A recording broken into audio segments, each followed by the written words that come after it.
Welcome back to Cape Town, Francis. Yes, these awards, there's a category for sport on these awards, Francis. And I guess when the Minister of International Relations and Corporations, Dr. Naledi Pandor, is making a keynote address, I think she will make reference to that because it's a devastation for South Africans for the loss of AKA. And you can even see here the artists that are here or the people that have an interest in the art industry. There is that somber moment that there is something that has happened in South Africa because it's not only South Africans that are here, there are people from outside the country as well, from the African countries.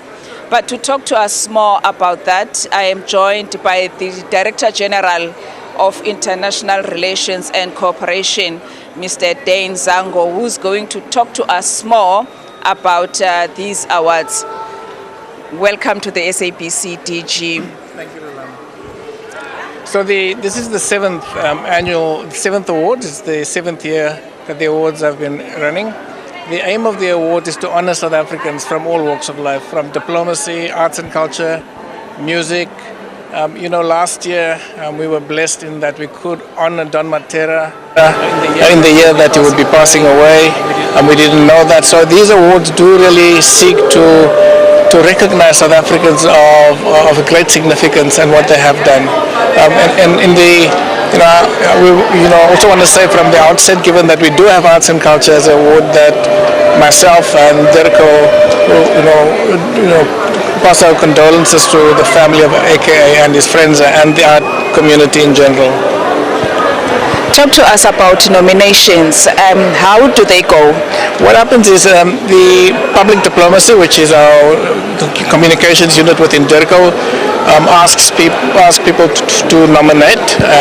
So there's a public call for nominations, but it's also sent to the sectors. So it's the arts sector, those involved in diplomacy, to nominate the people that they think should be recognized by these kind of awards. The nominees are then sent to a committee of people from DIRCO and also from outside, and they then make a decision on who should get it at any particular time. I don't know who any of the winners are, so I wouldn't be able to share that with you. Talk to us about what are some of the award winners who have received these awards. Look, last year, I'm not going to go all the names, but I think, like I just mentioned, Don Matera in particular. Tonight, I can tell you that I can't divulge the name but it's really one of the stalwarts in the world of diplomacy for South Africa. Will be getting a Lifetime Achievement Award. But I do think that let's keep that the discussions for who has won until after the awards have taken place. We don't want to take away the surprise and honor that they will be getting in that big room. I can understand when you're saying that you want it to be a surprise for everyone to know. But tell us about the Lifetime Achievement Award. Why was there a need for that? What is it? Why is it so important? Because it's the main award of the day. Yeah. Look, I think, we have many categories, from small and medium enterprises to business awards to those involved in arts and culture. But in all, the person that gets this award is somebody that straddles all of these. It's somebody that has made an enormous contribution to South Africa. And that's why we felt that we need to honor people like that while they are alive. And often it's people who've actually contributed the bulk of their lives to actually contributing to building up South Africa's image here and abroad. Thank you very much and all the best. Thank you very, very much. With that, Francis, over to you at the studio. All right, so who will be awarded tonight? We have to wait and see. We'll take you back live to the Cape Town International Convention Centre a little bit later on, and we are expecting the celebrations to get underway at around 7 o'clock. Now, rhino conservation organisations have welcomed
Ladies and gentlemen, please take your seats. Ladies and gentlemen, we request that you please take your seats. The annual Ubuntu Awards are set to commence. Please take your seats.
I'm the one who's running it.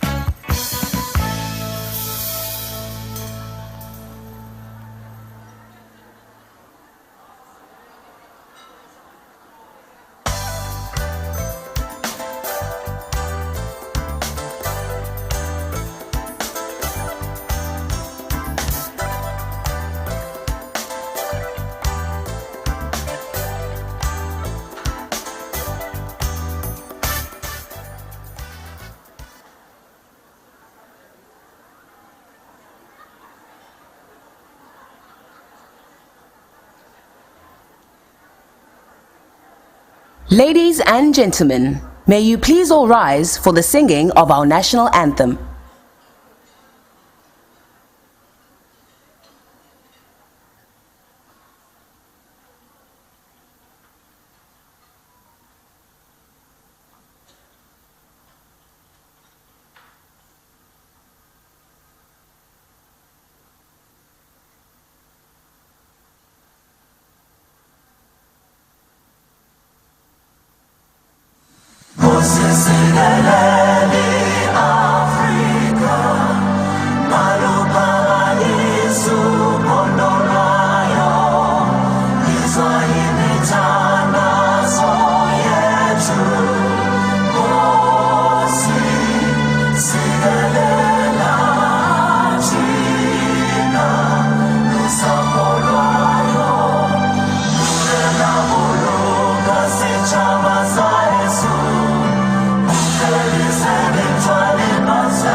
wena.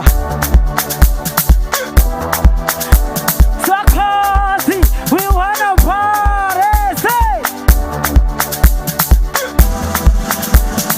Chinchamagia, chinchamagia, chinchamagia, chinchamagia, chinchamagia, chinchamagia, chinchamagia, chinchamagia.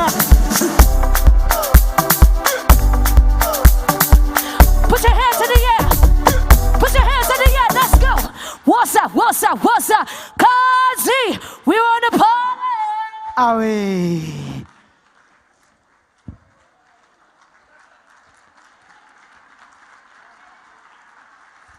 Sure.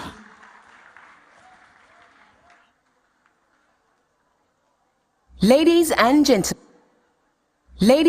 gentlemen, may you please all rise for the sing. Ladies and gentlemen, welcome to the 7th Annual Ubuntu Awards. Your presenters for this evening are Ms. Tumelo Matotwane and Mr. Aldrin Sampier.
Thank you, gentlemen. So thank you so much, ladies and gentlemen, for taking time out of your busy schedules for this beautiful evening. Okay, and once again, thank you so for making time for us as we celebrate outstanding achievements that have been marked by South Africans across the world. Yeah, it's not just about South Africans in South Africa. It's about South Africans across the world. Absolutely. And for this event, we have partnered with, those brands that do believe in South African talent, South African ambassadors, and we want to say to each and every one of you for coming through to making this event a success. Thank you so much. Thank you. Well, let me also welcome our viewers across the African continent on the SABC News Channel 404, as well as listeners on Ubuntu Radio and those following this event on social media platforms. With me, once again, is the beautiful Tumelo. You're not married, right? You know I'm married. You are taken. Takenish. Well, this is South Africa. That's all I gotta say. Well, I'm joking, my TV husband. But Aldrin, you know that this means we did a stellar job last year. Remember this last year? We were together. And here we are again. They brought us back and we're in good company. So I'm really excited to be joined by Aldrin Sampier, but also our homeboy and a previous Ubuntu Award winner, Trevor Noah, just, of course, hosted the Grammys for the 3rd time. And Trevor, if you are listening through international Bluetooth, yes, we are coming next year for a 3rd time around. Hopefully, you and I, Aldrin. Well, of course we're back. Of course we're back. And speaking of the Grammys, let's give a round of applause to Zakes Bantwini, Nomtebo Zigote, as well as Wouter Kellerman for yet another Grammy. Talk about flying the flag high on a global stage. So before we go any further, because we know sometimes we celebrate wins, right? And sometimes we also have moments where we unfortunately lose loved ones. Please, ladies and gentlemen, may I request that you all stand and observe a moment of silence. Last night, South Africa was robbed of yet another mega talent who has been flying our flag high on the global stage. Keenan Forbes, popularly known as AKA, and his friend were killed in Durban last night.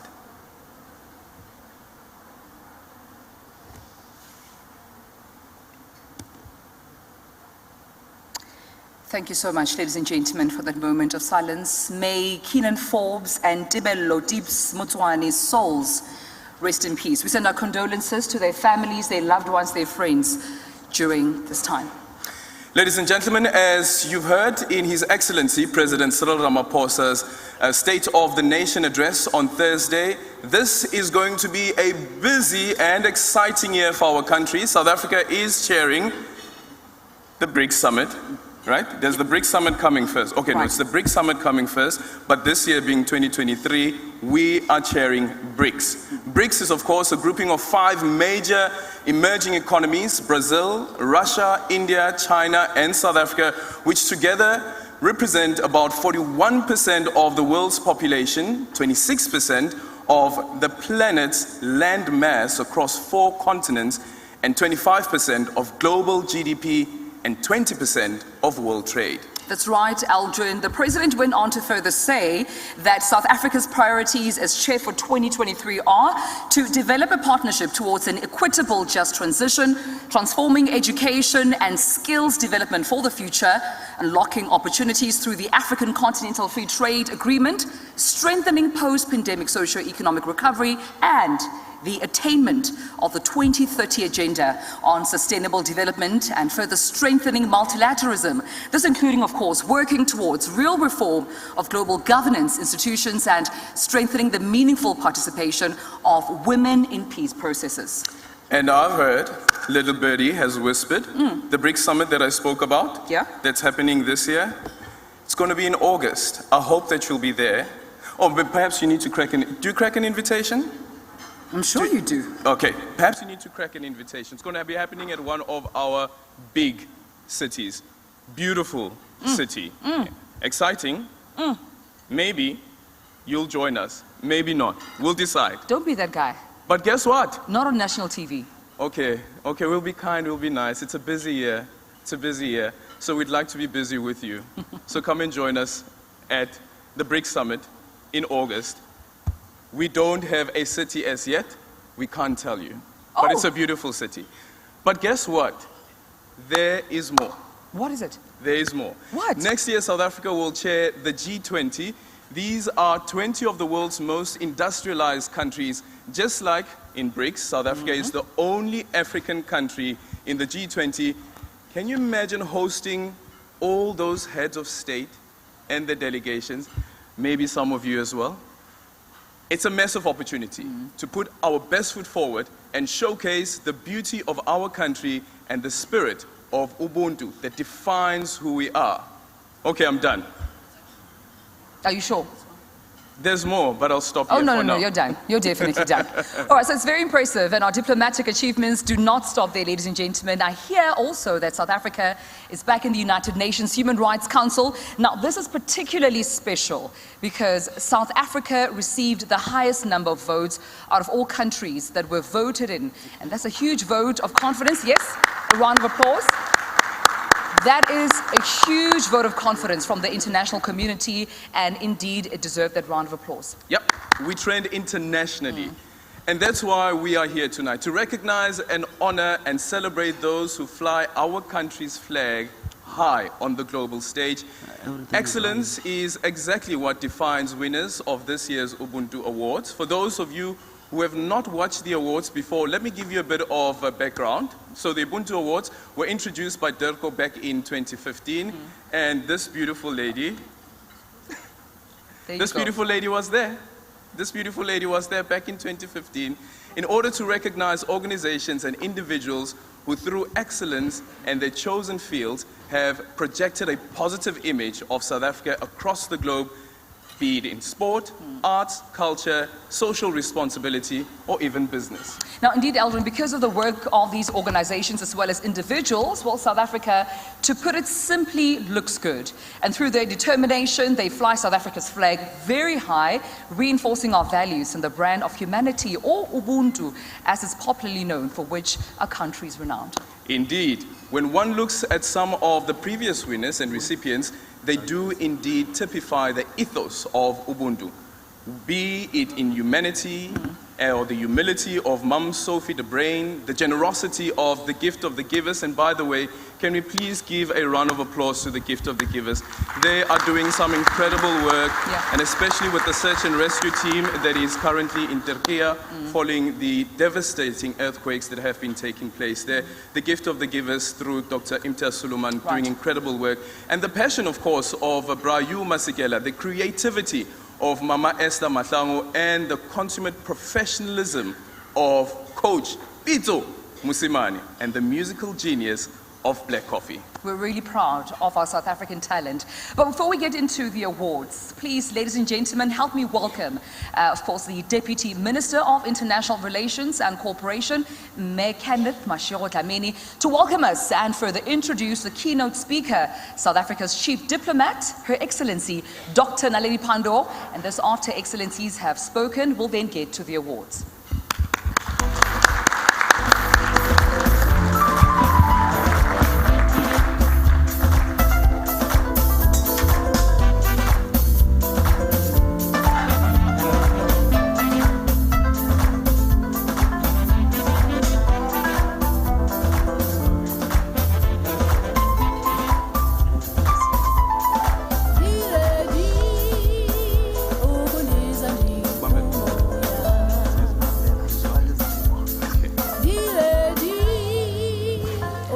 Thank you very much, program directors,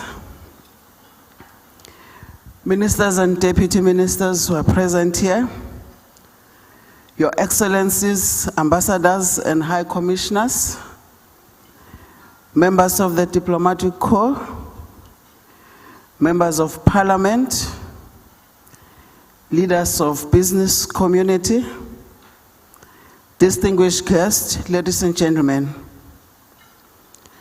I would like to warmly welcome you on behalf of the Department of International Relations and Cooperation to this auspicious occasion. This is the 7th time the department has hosted the Ubuntu Award to recognize South African citizens and organizations who fly the South African flag high on the global stage. Through excelling in their chosen field, these patriots have become our country's ambassadors. When the world sees them, they see South Africa. We are immensely proud of all our Ubuntu Award winners and nominees, and this is a wonderful occasion to celebrate your achievements. After hearing how each of you have contributed meaningfully in your field of expertise and held the South African flag high on the international stage, you have inspired us to strive harder to make a difference in the lives of others. In reflecting on the true meaning underpinning tonight's event, I recall the words of our great statesman, former President Nelson Mandela, when he said, I quote, "What counts in life is not the mere fact that we have lived. It is what difference we have made to the lives of others that will determine the significance of the life we lead," close quote. We all want to see more humane and kinder world for ourselves and our children. A world in which those who have the means do good for the benefit of others, expecting no reward other than the acknowledge that one has made the life of another just a little bit better. When our country emerged from the dark past of apartheid, in which people were kept separate and unequal based on their race, as a nation, we were determined to celebrate the truly African philosophy of Ubuntu. Ubuntu is about humanity and is reflected in the idea that we affirm our humanity when we affirm the humanity of others. It has played a major role in the forging of a South African nation, of a South African national consciousness, and in the process of our democratic transformation and nation building. Since 1994, the international community has looked to South Africa to play a leading role in championing the values of human rights, democracy, reconciliation, and the eradication of poverty and underdevelopment. We believe that South Africa has risen to the challenge and continue to make a meaningful contribution in the pursuit of these goals in our region, on the continent, and globally. South Africa's unique approach to global issues has found expression in the concept of Ubuntu. These concepts inform our approach to diplomacy and shape our vision of a better world for all. This philosophy translates into an approach of international relations that respect all nations, people, and cultures. This occasion proves the international relation work is not the exclusive domain of government and its entities, but it involves participation by citizens. South Africa is a diverse quilt of incredible, talented people who are deeply committed to the work they do. And many have succeeded in making the nation incredibly proud. It is wonderful that we have one evening a year in which we can highlight these achievements and inspire others to emulate their examples. The acclaimed poet Maya Angelou once said, I quote, "I have learned that people will forget what you said. People will forget what you did, but people will never forget how you made them feel," close quote. I trust that the stories we have heard here tonight will leave us all feeling inspired and will give us all the courage to choose the path less traveled. Ladies and gentlemen, excellencies, allow me then, ladies and gentlemen, to introduce the keynote speaker for this evening, a South African chief diplomat, the Minister of International Relations and Cooperation, Dr. Naledi Pandor, to address us.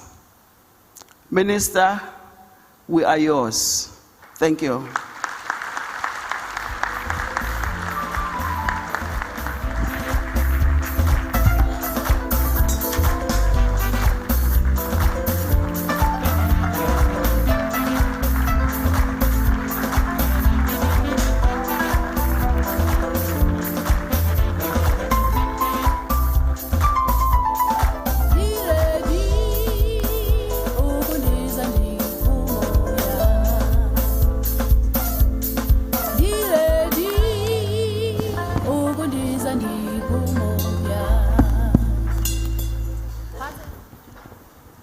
Good evening, everyone. Thank you very much. I told them that I'm not going to speak if I have to hold a microphone, so they've sorted it out. Good evening to the program directors, and you do look gorgeous. Thank you, thank you. And Aldrin, I have to tell you, I enjoyed your show yesterday. Why didn't you say? I wanted to phone and say, you're no good, heartbreaker.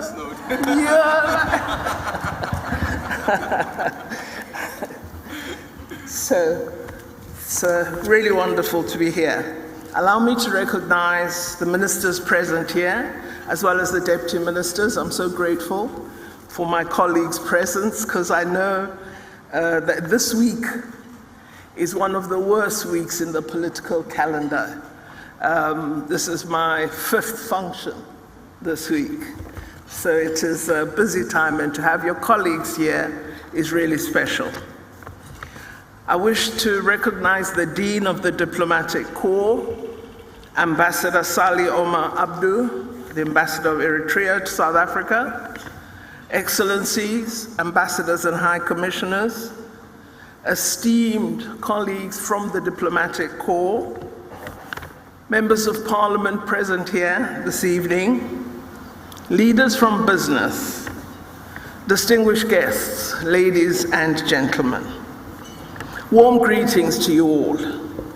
I join our Deputy Minister in welcoming you to one of our most important events of the year, the 2023 Ubuntu Awards. As the Deputy Minister said, we meet here to honor and celebrate men and women who play a pivotal role in promoting the interests of our country internationally. As DIRCO, we are honored to shine a light on South Africans who have distinguished themselves in promoting our national interests, our talents, and our values around the world as ambassadors of our country and, I dare say, our continent. While we are here to celebrate, we recall that we do so at a sad time for the world. We wish to express our condolences to the governments and peoples of Turkey and Syria following the lives lost after the terrible earthquake that struck their countries this week. We also express our sorrow at the loss of a great talent, aka Forbes, tragically killed in a senseless killing. Finally, we express our sorrow at the passing last year of our country's poet laureate and an Ubuntu awardee, Bradon Matera. As everyone knows, the awards celebrate excellence and are our contribution to saying well done to various excellent South Africans. Many are ordinary South Africans, honored here for doing extraordinary things. We're so excited to have this thrilling privilege of once again revealing the quality within South Africa to the world. I'm a quality-oriented person. I never focus on mediocrity because I don't believe it's relevant. And so I promote our country because I believe it's excellent, I believe it holds great value, and I believe we're doing wonderful things. And that is what tonight is about. Even more importantly, though, our nominees and award winners have each championed the essence of the meaning of Ubuntu, an ancient African philosophy that speaks to having compassion for others and lending your energy to uplifting communities. For those in the room who may not be familiar with this concept, Ubuntu, I would like to illustrate its meaning through a short story. And you'll forgive me if I repeat some of what has been said earlier. I only say you have to entertain it because I wrote it by hand.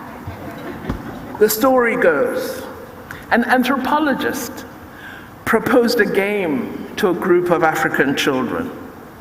He put a basket of fruit somewhat distant near a tree and told the children that the first one to get to the tree would win all the fruit and could take the basket away. When he told the children to run, they all took each other's hand and ran together.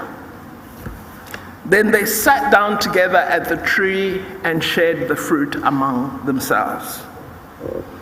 The anthropologist curiously asked them why they ran together, because if they had competed, one of them could have had all that basket of fruit rather.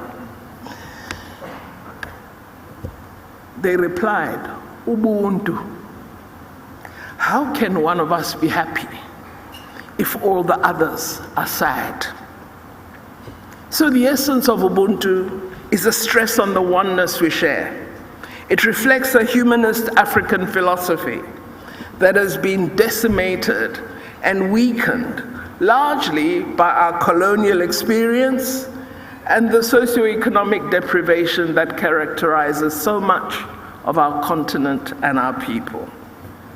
Ubuntu suggests community as a building block of society, and our economic philosophy preaches the opposite, and so is destroying this essence.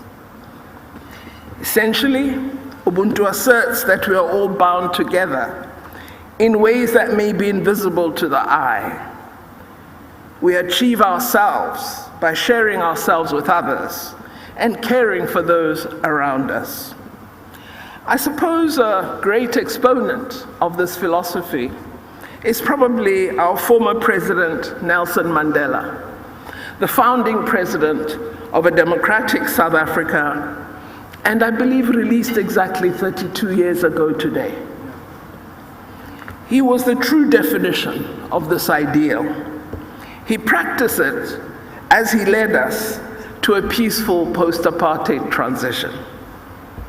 He did not ever display a desire to be vengeful toward his oppressors. Rather, he practiced integrity, compassion, empathy, and an understanding that example shapes humanity. Had Mandela chosen the opposite, I'm sure many would have followed, but it would have been a tragic time for South Africa. So for those who don't understand reconciliation, I think we need to study Ubuntu much more. Another person who often reflected on the meaning of Ubuntu was Archbishop Desmond Tutu. I believe we all know he taught us a great deal as chair of the Truth and Reconciliation Commission. He once said famously, "We think of ourselves far too frequently as just individuals, separated from one another, whereas you are connected and what you do affects the whole world. When you do it well, it spreads out. It is for the whole community." Of course, as I talk of Ubuntu, you are all aware that there are many global challenges confronting all our countries, and in my view, all of these require our cooperation. The challenges include gender equality, poverty, the gross abuse of human rights. These are often so immense in their impact that I believe what they tell us as leaders and communities is we need to do more to actively live and breathe Ubuntu. Action that is framed by justice for all people, by the practice of fairness and equality, regardless of race, gender, or social status. As a global community, we must be joined in addressing climate change, migration, disease, human trafficking, terrorism, and hunger. The help we give must uplift communities and not increase their vulnerability. And of course, as Deputy Minister Mashego Dlamini has said, Ubuntu is the common thread in the United Nations Sustainable Development Goals, because without the desired level of collaboration, we cannot achieve the meaningful change anticipated in the SDGs. The rescue efforts we see in Turkey and Syria indicate a commitment to this joint vision. We commend all those South Africans and global citizens who are showing the spirit of Ubuntu as they offer humanitarian support. I've asked our Director General to respond to the help that is needed in Turkey by requiring all of us in DIRCO to provide at least one blanket by next week so that we can send help to our fellow global citizens. We also laud all those who are contributing with many different forms of support, particularly Dr. Suleiman and his team in the Gift of the Givers and many other aid agencies from South Africa. For those of us who work in the domain of international cooperation and diplomacy, I'm really pleased to share with all the South Africans joining us today that working with the countries gathered in this room, we are striving to partner in addressing the difficult challenges facing South Africa. We have our own diplomatic Ubuntu. Our efforts to transform basic education and improve the quality of education outcomes in our country are supported by the government and people of the Netherlands, of Finland, of the United Kingdom, and many other partners present here this evening. The initiative of vaccine development in Africa that was spearheaded by President Ramaphosa and other African leaders has been supported practically by France, by Germany, by the United Kingdom, by the European Union, and several private sector partners. Efforts to improve the quality of public health services, our responses to HIV, as well as expanded higher education in Africa, are supported by the governments of China, Japan, the United Kingdom, the United States of America, and Norway. Germany, Switzerland, and Austria are excellent collaborators in vocational and technical education. And our young people are acquiring scarce skills in Poland, Russia, Ukraine, yes, and Hungary. The most enduring impact of our Ubuntu-based diplomatic relations is going to be in the cooperation we have agreed in pursuit of the transformation goals of South Africa and those of the African continent. All of us have agreed in diverse fora that one of the objectives we must address for fundamental change is that of bridging the digital divide, especially for developing countries. We are pleased, therefore, that again, our partner countries, such as Nigeria, Kenya, Uganda, Ghana, Malawi, and others, have opened their economies to our telecoms companies and thus enabled increased digital access for their citizens. Of course, much more must still be done to bridge the digital divide, but that opening has been a major advance for many. We are also together in finding ways of addressing climate change and its worst effects. The UAE, Qatar, Saudi Arabia, and Egypt have helped us in addressing our flood disaster and its aftermath. The adoption of a just energy transition plan in South Africa is currently supported by several international partners, and we're pleased to note emerging cooperation on adaptation and mitigation. We do need to work together even more to ensure a robust, effective, rules-based multilateral approach to global governance, trade, conflict resolution, and peacekeeping. This is an agenda South Africa will continue to pursue in all international fora in which we participate, from the United Nations to G20, to BRICS, and others. As a region, SADC has been supported by partners in assisting Mozambique to repel terrorism. I hope that we will see decisive progress in Mozambique and Eastern DRC this year, working together again in the spirit of Ubuntu. We're delighted as South Africa to be chairing BRICS this year. Our chosen theme of BRICS and Africa, partnership for mutually accelerated growth, sustainable development, and inclusive multilateralism says it all. Our theme and priorities reflect our foreign policy focus of advancing in partnership. We cannot neglect the critical task of developing our continent as South Africa, of developing the global South as well.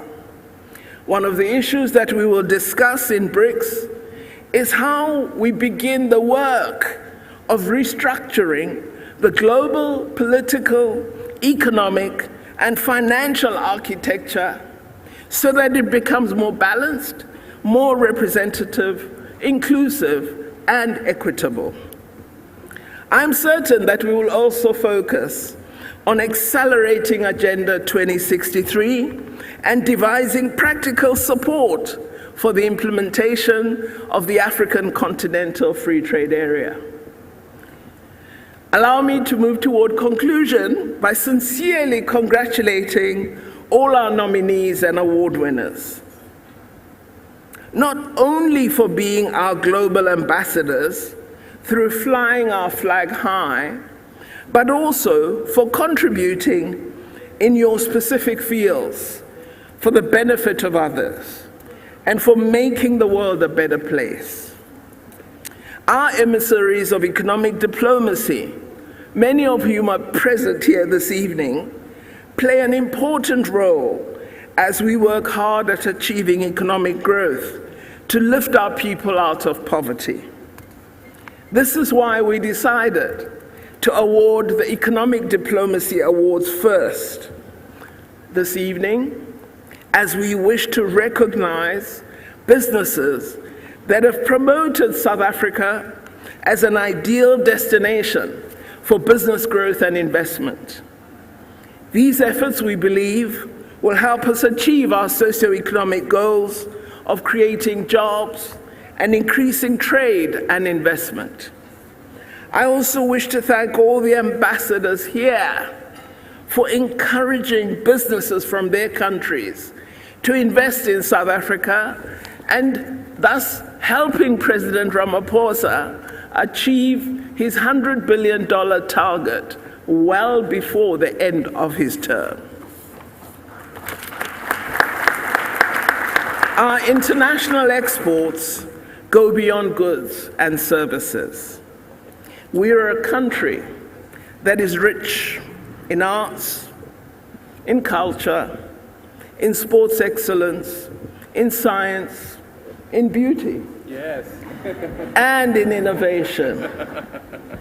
The categories of Ubuntu Awards show that successful diplomacy is an integrated effort, one that draws together different attributes, sectors, and capabilities.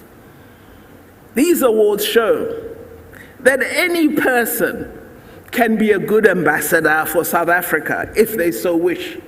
Of course, many are bad ambassadors for our country because they say terrible things about South Africa every day, all the time.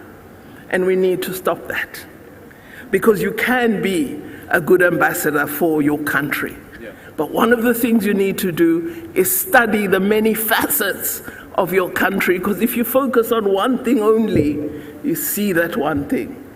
If you become broad, you will see much more. The very fact that you nominees and winners here were nominated is a mark of the esteem with which you are held by your peers and by your country, because it has chosen to recognize and honor you.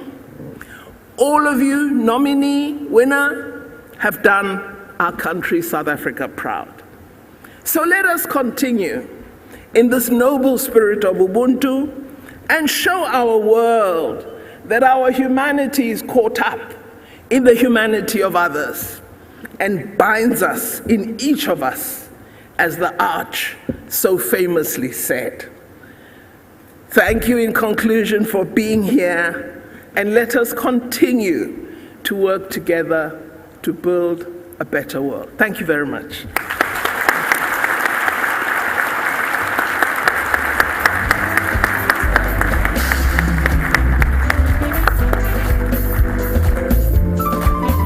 Well, thank you so much, Minister. Minister, there's a new target, right? You heard in the State of the Nation address, Minister. There's a 2 trillion rand target now by the year 2028. So we're gonna achieve that?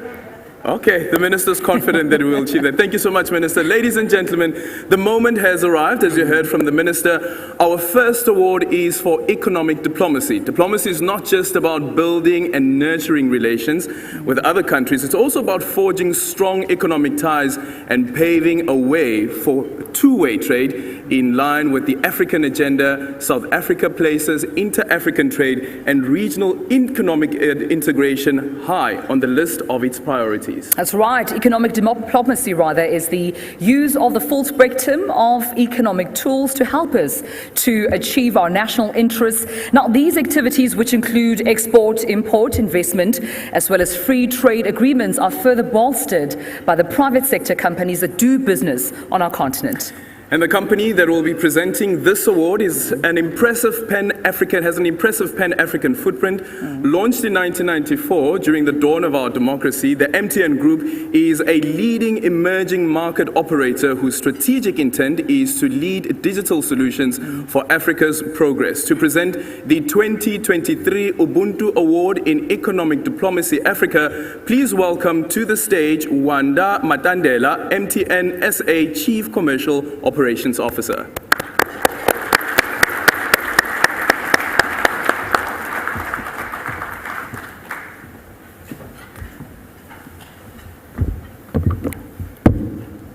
Yellow. Okay, let's try that again. Yellow. Yellow. Thank you. Minister of International Relations and Cooperation, Mayor Dr. Naledi Pandor, Deputy Ministers, Ambassadors and High Commissioners, distinguished guests, the business community that's present here tonight, ladies and gentlemen.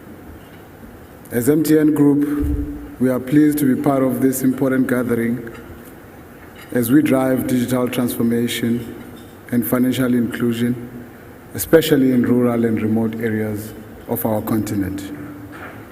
We are honored and have the pleasure of handing over the Economic Diplomacy Africa Award.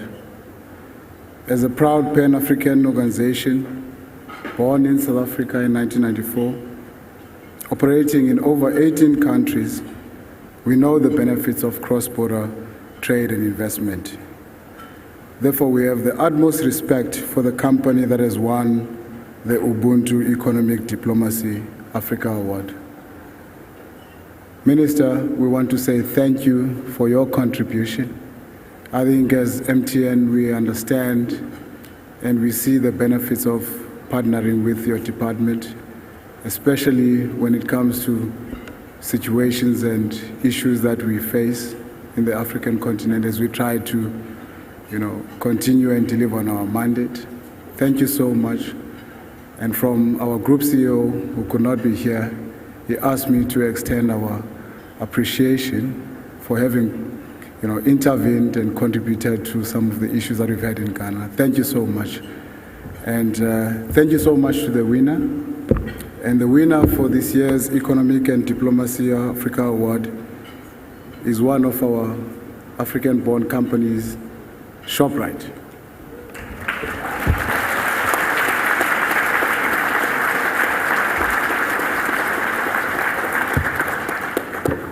Mr. Theo Baloyi is a South African entrepreneur and the founder and chief executive officer of Batu Shoes. He launched his eponymous shoe brand in 2015, having previously served as a senior associate at PwC in Dubai. He was featured in the Forbes 30 Under 30 list in 2019. In 2021, he won GQ's Business Leader of the Year. The company owns and operates over 30 stores across South Africa and the SADC region. He was appointed a board member of the South African Council of Shopping Centres in July 2022.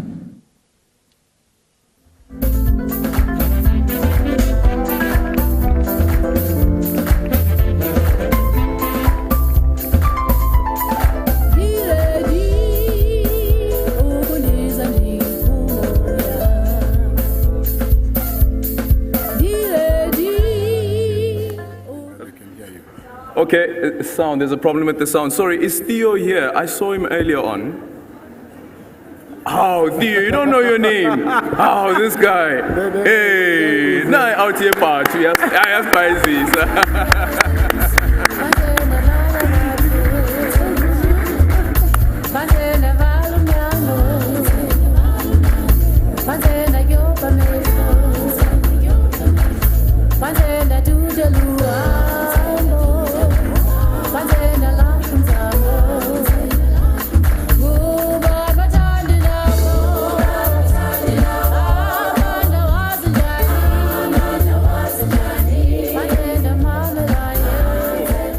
Sebenzeli MTN, I'm sure ngapopha la.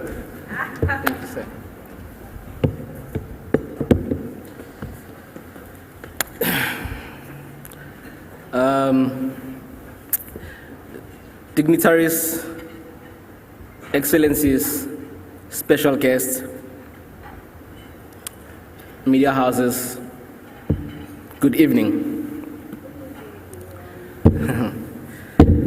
Thank you to the Department of International Relations and Cooperation for the recognition. I am truly humbled to receive this award.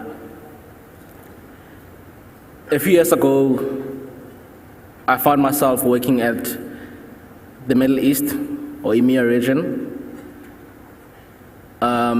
as I am a product of opportunity coming from Alexander Township.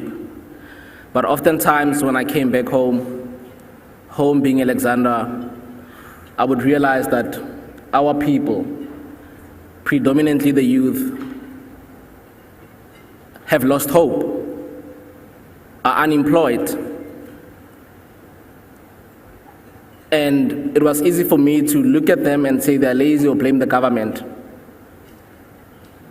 But then I decided to do something different.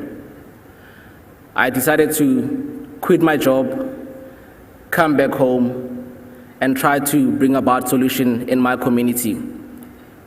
And I started a business that believes in reigniting hope and creating sustainable jobs, with a vision to build a shoe brand that Africans can proudly affiliate with.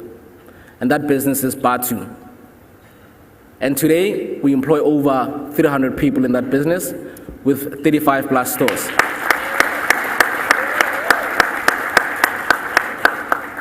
And we further went on to think about our future consumer. And we want to walk the journey with our future consumer. A consumer who cannot buy our shoes today, but tomorrow they are the president of our country, they are ministers of our country, they are CEO of JSE listed companies. And how we walk the journey with that future consumer is that we started a CSI drive called Batu for Batu Care Project that aims at donating over 1 million pairs of school shoes in the next 10 years. And to date, we've donated over 72,000 pairs in different communities. So I dedicate this award to my fellow colleagues at Batu, our esteemed clients, and all stakeholders. Ladies and gentlemen, thank you.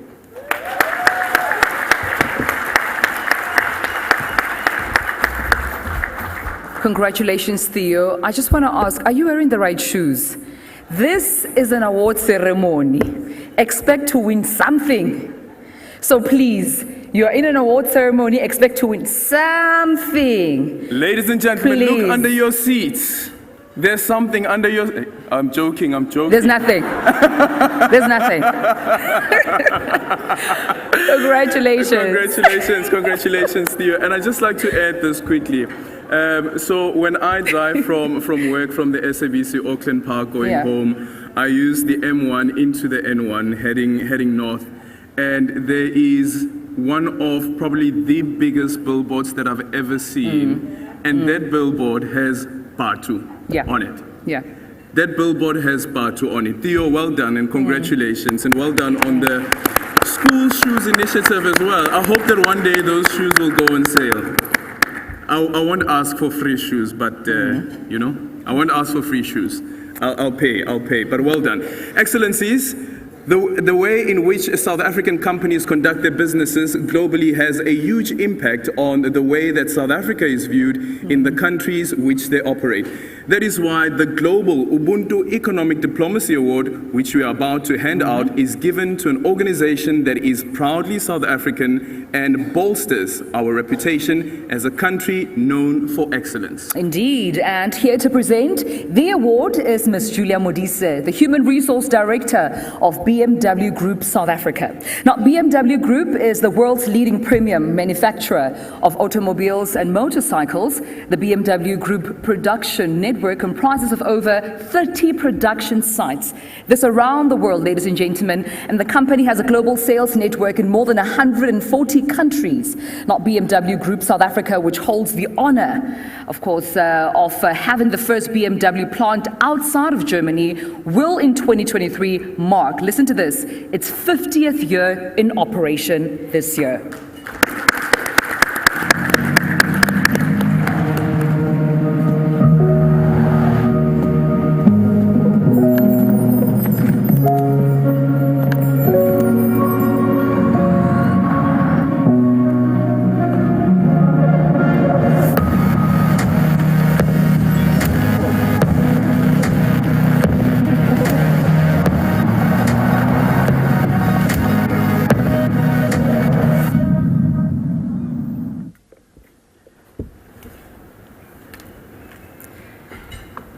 Okay, after all that drama of getting on stage, here you go. Good evening to all present here this evening. Her Excellency Mrs. Togo Didiza, Her Excellency Dr. Naledi Pandor, members of the diplomatic corporations, cabinet ministers, honored guests, and of course, Ubuntu Award winners. All protocol observed. It gives me great pleasure to be with you this evening as we recognize our country's many great treasures for their service in promoting South Africa's interests to the world. The next winner's story tracks very closely to our very own story as BMW Group South Africa. We have always marked our success by long-term thinking and responsible actions with a steadfast focus on innovations. Ladies and gentlemen, for demonstrating South African excellence and sustainable growth over 73 years in world-class operations across 23 countries, the 2023 winner of the Ubuntu Economic Diplomacy Award Global is Sasol. Sasol is a global chemicals and energy company. It harnesses knowledge and expertise to integrate sophisticated technologies and processes into world-scale operating facilities. It safely and sustainably sources, produces, and markets a range of high-quality products in 22 countries, creating value for stakeholders. The company's purpose, innovating for a better world, compels Sasol to deliver on triple bottom-line outcomes of people, planet, and profit. responsibly and always with the intent to be a force for good. Sasol is a public company listed on the Johannesburg Stock Exchange in South Africa and the New York Stock Exchange in the United States. The company strives to deliver sustainable and superior value to all its stakeholders.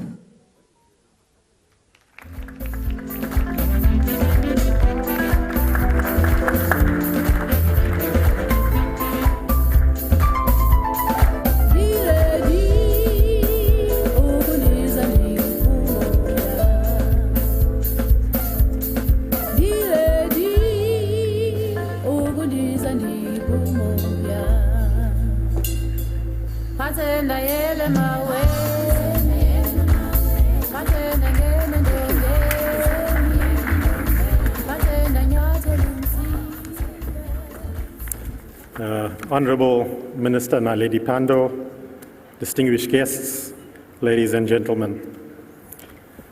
On behalf of Sasol, I would like to express our humble appreciation as the recipient of the Ubuntu Economic Diplomacy Award. Over the past 7 decades, we have established Sasol as a formidable global player in the energy and chemical sectors. Most notably, our Fischer-Tropsch technology is what puts Sasol on the proverbial global map and places South Africa as a key destination of innovation.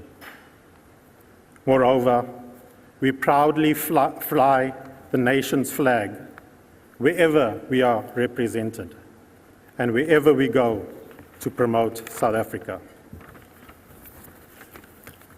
As a key role player in South Africa's energy and industrial landscape, we have repositioned Sasol to lead the energy transition in South Africa.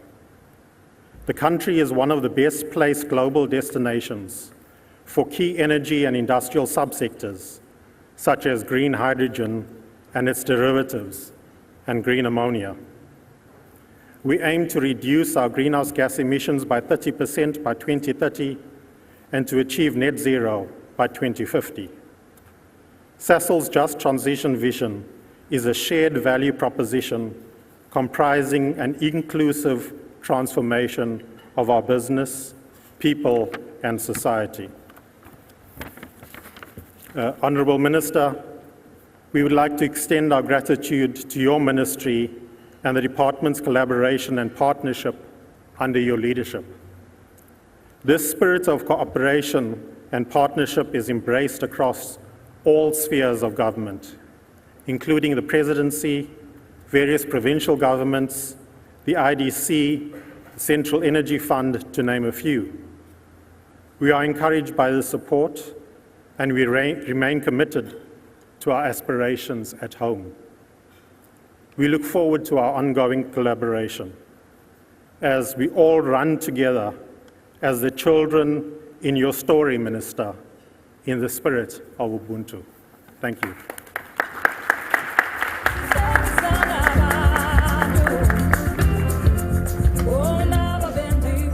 Well done, and congratulations to Sasol, and apparently they're going to be posting some impressive bottom line numbers.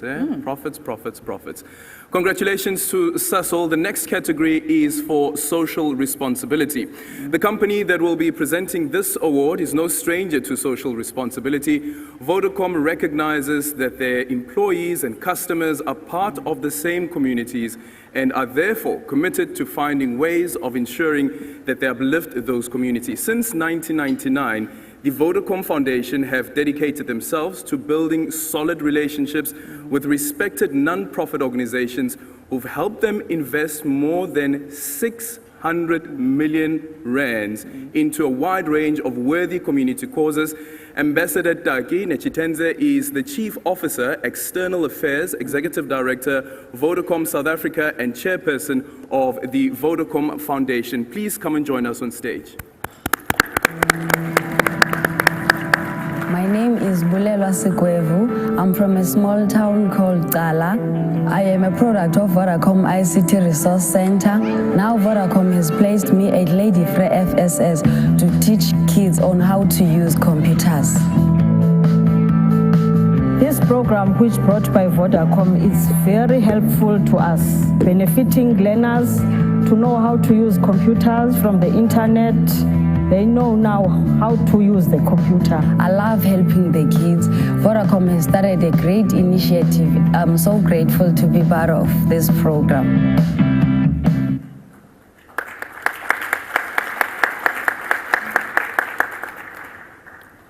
Good evening. I am always proud to be South African. It is my honor to be handing over this year's Ubuntu Social Responsibility Award to a most deserving individual whose work empowers boys, men, and society at large in the SADC region and beyond. Ladies and gentlemen, the winner is Mteto Christopher Chemese. Mr. Mteto Christopher Chemese is a qualified clinical psychologist from Danzane Township, Eastern Cape Province.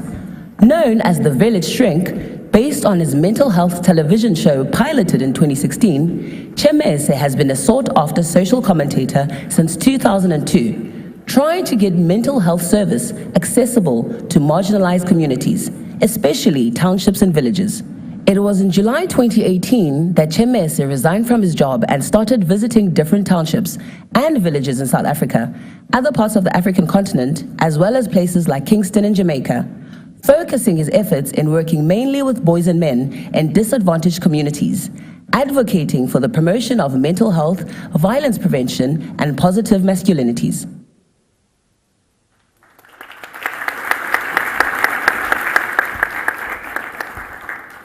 All protocol observed. Am I audible?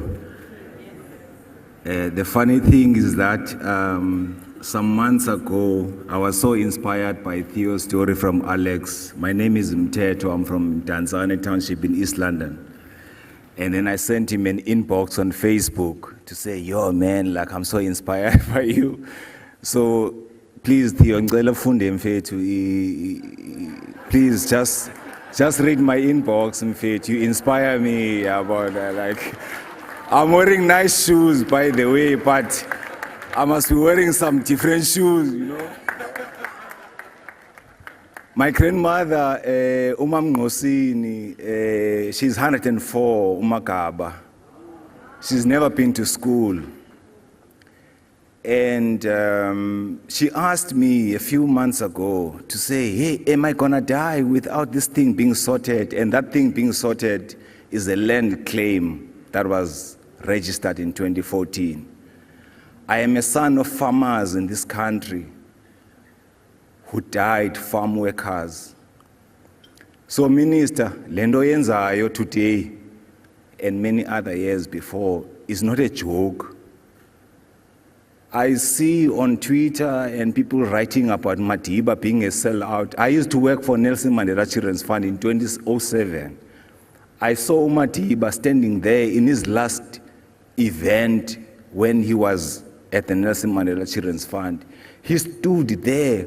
Helman Kelele of Pirates is my witness. He's a coach now. Mandela stood there for kids from a children's home singing for him, not one song, but 2 songs. And on top of that, he hugged them. We as staff, we were worried about him because he was frail at that time. In 2018, I stopped working. I used to earn 100,000 rands. My family has suffered for the work that I do. This is a great country. South Africa is a great country. As black South African men, we've got to heal. Something is wrong. We can't be number 1 in rape globally. To be number 1, you must go and ask the Proteas if they've ever been number 1 to know how difficult it is to be number 1. So to the people of Uganda, to the people of Swaziland, Jamaica, Kenya, and all the countries where I've been going to try and find ways in which we can heal. Thank you so much. I had COVID in 2020. I spent my Christmas and my New Year in Kachiri, 45 minutes away from Kampala. People cared for me. So when you call people from other African nations, we call them Amakorekwere. I was healed by Matoke from Uganda. I made music in Uganda.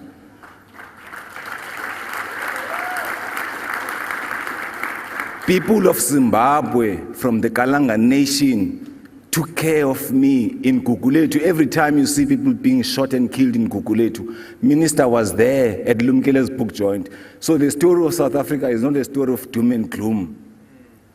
President Ramaphosa was right when he said hope and resilience is who we are. The same way President Mbeki was right when he said the rivers and everything else. So I stand here, I'm just a peasant. My family is like an ordinary family. It's like people who told me, hey, we sent you to school to be a healer and be a psychologist. I'm only 45 years old. I've been a psychologist for 15 years, only to realize that people don't want healing, they want to be right. We've got to heal as Africans. The fact that people are running to South Africa, running away from their countries and crossing the Atlantic, all these oceans that they are crossing to die because they are running away because of African leaders. Minister, we can't fight against our leaders, our political leaders, but what has to happen, we've got to be mentored and we've got to heal. And Tina, those of us who are on Twitter every day, we've got data and everything. We've got to make sure that we go back to our townships and our villages, and we must stop being arrogant. I learned this from a Muslim guy who's a rapper from Guguletu, TAT, Achisopazi is his name. He told me, I was like, yo man, I've been looking at, I sent an application to the Gift of Givers. I want a job because my family is complaining because I'm not working anymore. I'm like, I'm not working. Achisopazi told me, if you want to go to heaven, according to Islam, you must have the arrogance that is less than 1 grain of sand. I say this being a proud Xhosa man, raised in a Christian home, and to my father, Unzinzinzi, for 30 plus years, I had resentment towards him. He apologized to me. As black South African men, we've got to heal. Because if we don't, our kids are doomed. And goes the minister.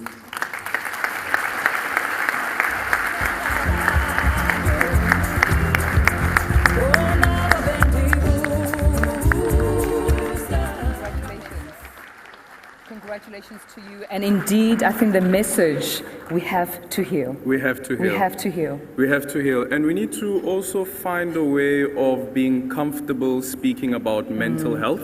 It is an important conversation. It does require a lot of vulnerability, but there's also strength in vulnerability. Yeah. Don't forget that. And don't forget, it goes down in your DMs. Check your DMs, ladies and gentlemen. Check your Facebook message, your LinkedIn. You don't know who's there. Could be award winners in your DM. All right, let's move to this now. Be it rugby, soccer, swimming, netball, boxing, you name it. Any given weekend, you will see throngs of South Africans gathered in pubs, in stadiums, in halls, or even just home, eager to, of course, see their favorite sports teams hash it out on the field. Now, sports, ladies and gentlemen, is quite a powerful force to foster social cohesion. And here to present the Ubuntu Sports Diplomacy Award is Mrs. Samantha Klingham, the Operations Director at Southern Sun. Southern Sun Hotels is a leading hospitality company in Southern Africa, combining an established 50-year heritage with a professional and energized approach. The group proudly encompasses over 100 hotels across all sectors of the market in South Africa, Africa, the Seychelles, as well as the Middle East.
Good evening, ladies and gentlemen. All protocol observed. Unfortunately, I am not Samantha.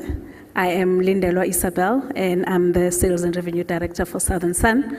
We are very proud to partner on this initiative, as we always have. We are a proudly South African company, homegrown, and we have no intention of leaving South Africa. The winner for today's Sports Diplomacy Award should be an easy one. I'm sure you're all guessing who that is.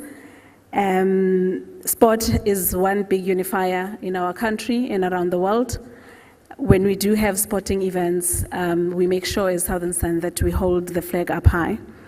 So this award, the judges didn't have hard work, because it goes to a lady, it goes to girl power, and we would like to congratulate the most decorated South African female football coach of our time, Ms. Desiree Ellis.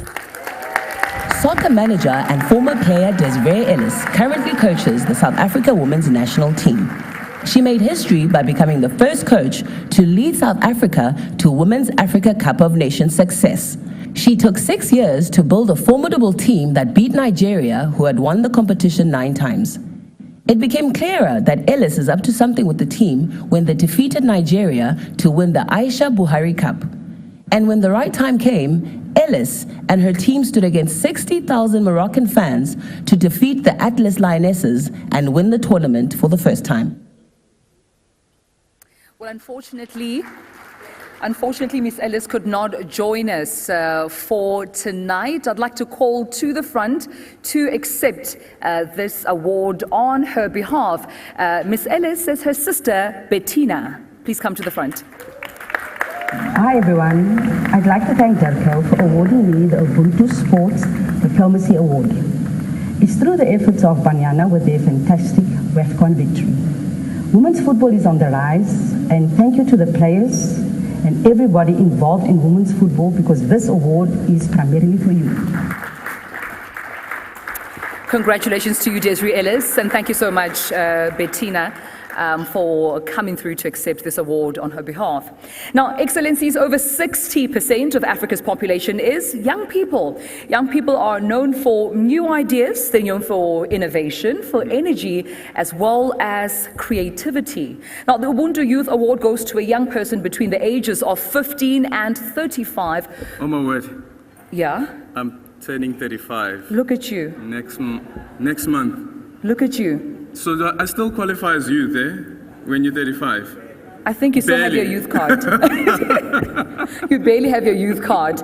But of course, if you're like Elgin and you're 35 or below, well, through yours and of course, either male or female, his or her action and achievements, and you have promoted South Africa as a dynamic country with an enabling environment for youth to thrive and, well, in your very own way, contributed to making South Africa and the world a better place, you are eligible for this award. And that's correct. To present the Ubuntu Youth Diplomacy Award is Mr. Clement Chinaka from Old Mutual. Please come and join us on stage. Challenges will come, difficult times will come, the storm may hit you. The first thing you typically need to do is believe in yourself. Whatever dream that you've got must move from being a dream to being an idea into a plan. Don't lose sight of the vision. Live a life that is beyond you, beyond yourself. Old Mutual, let's do great things every day.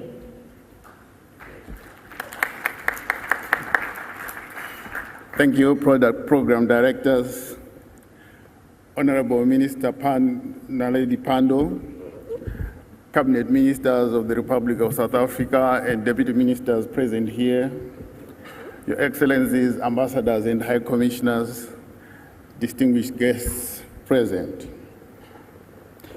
As a leading financial services institution with over 177 years of service to Africa, and also over 850 billion rands invested across the continent, Old Mutual is honored to present the Ubuntu Youth Diplomacy Award today. For us, the youth play a critical role in shaping the future of our continent. And we remain committed to empowering them through our investments in education and entrepreneurship, both within our organization and in society at large. Here is to building young leaders to lead Africa to greatness. Ladies and gentlemen, it is my honor to announce Ms. Nsobo Maimele as the winner. Ms. Nsovo Maimele is a pharmacist and lecturer at the Tshwane University of Technology. Nsovo has served South Africa and the global community through her skills in healthcare, development, and policy. She is an award-winning contributor, scientist, and voice for advocacy in access to healthcare and women's health. Her voice and service has been observed on global platforms such as the World Health Organization. She has recently been working with African Union's development agency, NAPAD, as a technical expert to coordinate for the local manufacturing of medicines within the African continent in order to address medicine access inequalities that Africa experienced during the pandemic.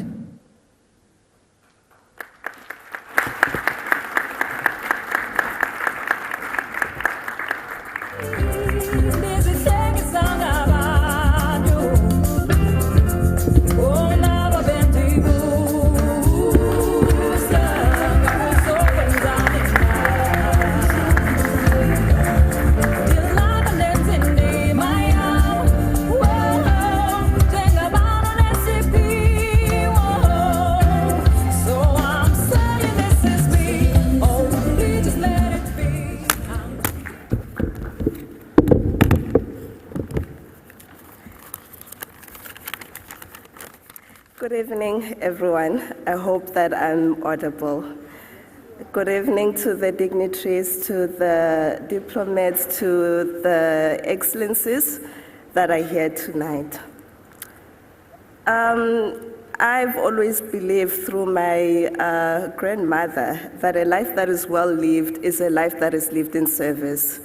And a talent that is well spent is one that is spent on serving humanity and the greater good. And that is what Ubuntu is all about. I received this award with honor, and I would like to thank the ministry for the award and also for the recognition.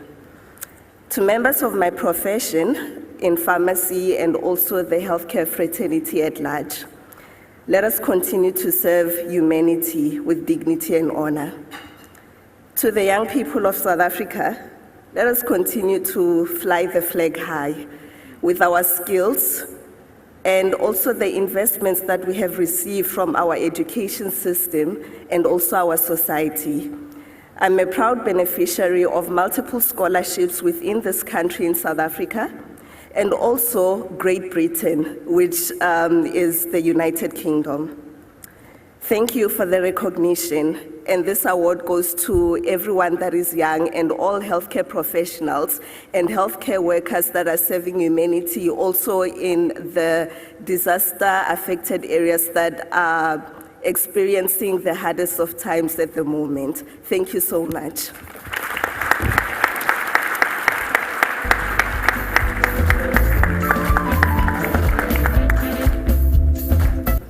Congratulations. Congratulations to you and for also, I suppose, representing every single young person in South Africa. It's such an honor to see young South Africans doing amazing things, Aldrin.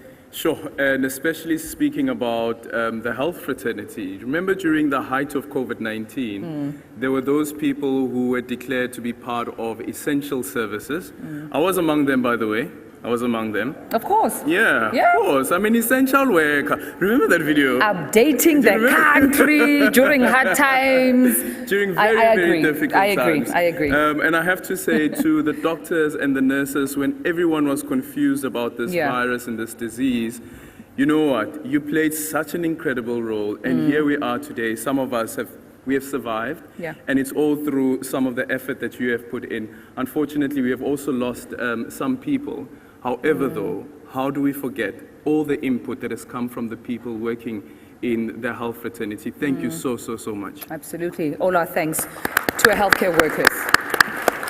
Well, ladies and gentlemen, the most highly anticipated awards of the evening is without a doubt the Cultural Diplomacy Awards. Now, theatre, music, dance, art, poetry, and film.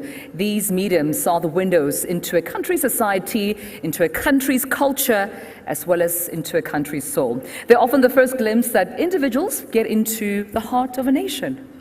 And to present to us the winner of the Ubuntu Cultural Diplomacy Veteran Award is Aspen Pharmacare, a company with a strong presence in both emerging and developed countries.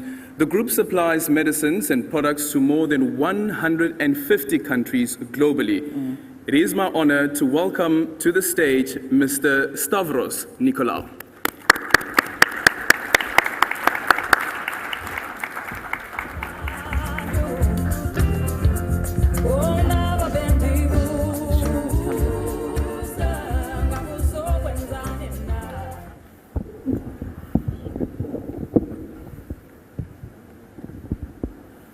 Thank you so much, Program Director, Honourable Ministers, Deputy Ministers, Excellencies, High Commissioners and Ambassadors, members of the Diplomatic Corps, colleagues, friends and members of the media.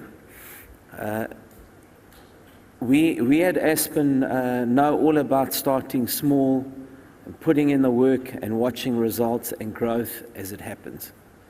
There can be no doubt that the winner of this evening's Ubuntu Award in this particular category is an icon who embodies the values of integrity, passion, patriotism, and humility. One of the finest entertainers that our country has ever produced. Ladies and gentlemen, the winner this evening is Mam Abigail Kubeka. Mama Abigail Kubeka's husky musical voice and remarkable expertise make her one of the finest entertainers in the entertainment world. A professional actress, film, television, and cabaret star, she holds her audience spellbound and sparkles through every performance.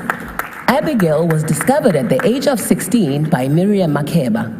When Miriam invited her to join a top female singing group of the 60s, the Skylarks, led by Miriam. Abigail understudied her in the acclaimed musical King Kong, and she toured Europe for several months. Her solo career has landed her lots of leading roles in musicals, TV dramas, soapies, and films. She has performed in Europe, Asia, Germany, France, and Africa. Abigail's first single was released in Nigeria and Europe in 1981. In 1992, she performed in the first Miss World pageant at Sun City, and in 1995 for Queen Elizabeth II during her visit to South Africa. Abigail performed in a musical review in France to critical acclaim and at the opening ceremony for the All Africa Games in 1999. Awards include Woman of Our Time in Africa in 1987, Star for a Star in 1995, the Prestige Rapport in 2000, Soweto Top 100 People in 2004. In 2006, she was awarded the Ikamamanga in Silver Award.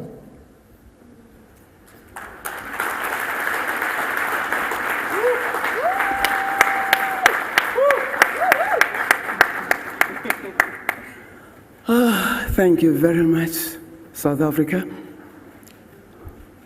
Her Excellency, Minister Naledi Pandor, Excellency, Minister Umakoti Wam Togo Titiza,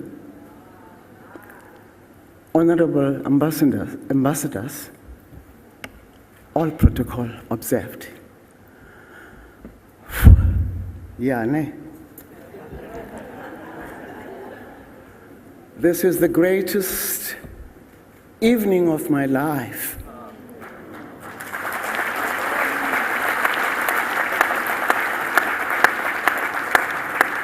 I have received many awards, but this one is special because it's not about It's not about me. It's about the work that I have done of bringing people together, of lifting the South African flag, flying it sky high. I never thought I was doing that because I was enjoying myself.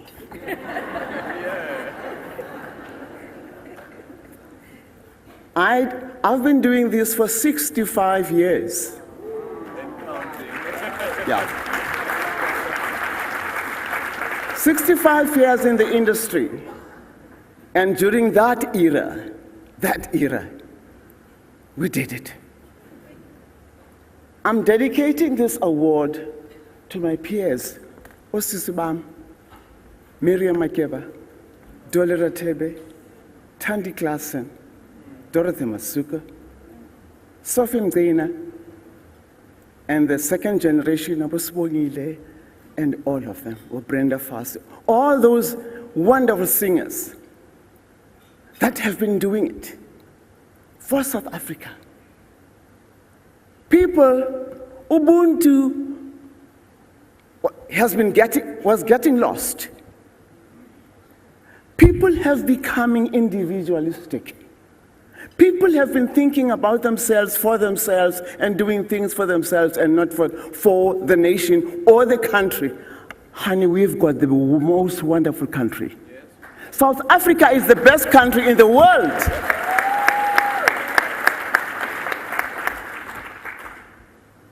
During the era of apartheid, there were no parties. There was only one party, the African Party. And we had one enemy. All Africans, all black people had one enemy. And that was the apartheid regime. And that was when there was Ubuntu. We got together. We loved one another. We respected one another.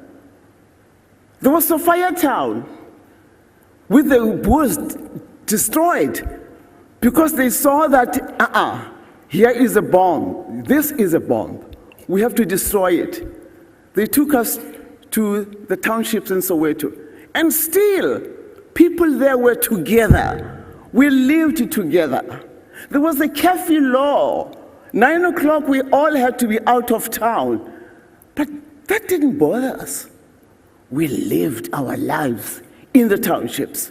We got together. We lived, we were happy. Unlike today. What's wrong? Today there are 100, I don't know how many political parties. That's fine. That's okay. But please, let's be one voice at times. Let's fight for one thing, unity, togetherness.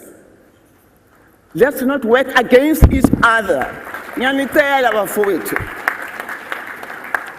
Let's work together. Let's love one another. Let's build this country. God, we've got the most beautiful country. Are you aware? Do you know? Do you know? The best. That is why everybody is rushing to come to this country, because this is the best. And we are the best people. We fight and we get over it the next day. Look, there was something else. There was something last week. Terrible. Something terrible happened last week. And look at us today. Look how beautiful you are. That's South Africa. That's who we are. Let's keep it up. Thank you. Thank you so much.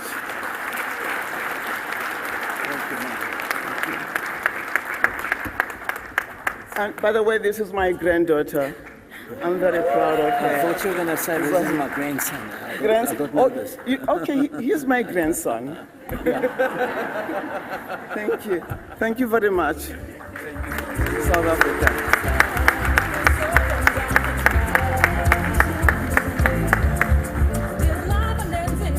Oh, a huge congratulations to you, Ma'am Abigail Kubeka. Indeed, you're right, Eldrin. While Mama was saying her speech, it's counting. There's still work that she's doing, even to this day. What an honor to be in the same room as Umama. Mama ngiyazibakho Orlando West. Ngiyazgahle. Address? Ekhaya. No, ngiyazgahle. Give us the address. We want to visit I Mama. can't give you the address. Okay. It's close to Uncle Tom's Hall in Soweto. That's all I can give you. But literally, when you get into that street, you will not miss the house. Yeah. It is as beautiful and as loud, literally, as Umama is. And as Mamzo, we love you. Congratulations, Mummy. Congratulations. All right, ladies and gentlemen, here to present the Ubuntu Cultural Diplomacy Youth Award, we would like to call onto the stage a graduate of the youth movement, the Deputy Minister of International Relations and Cooperation, Mr. Alvin Boertes.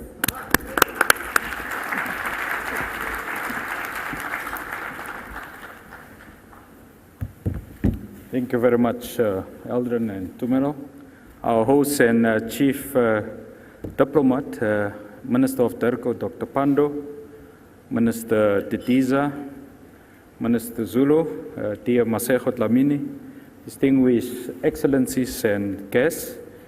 Oliver Tambo once said, ladies and gentlemen, a country, a movement, a person that does not value its youth and children does not deserve its future, unquote.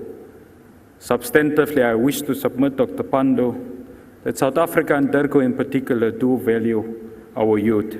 I'm therefore extremely proud to hand over this award to a young woman who has flown the South African flag high on the global stage.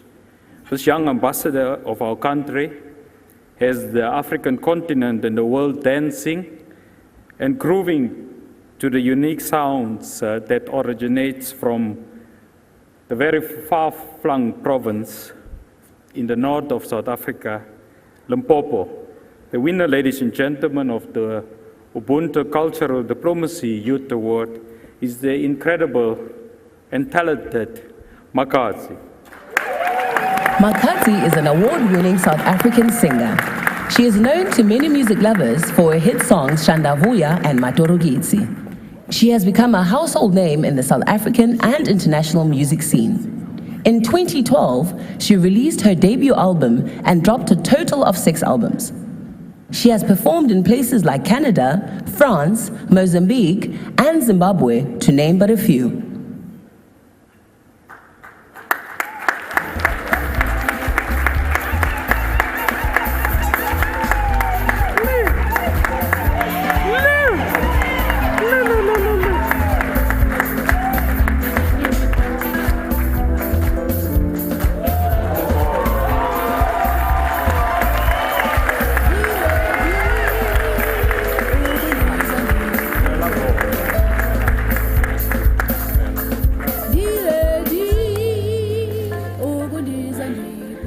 Madekwana.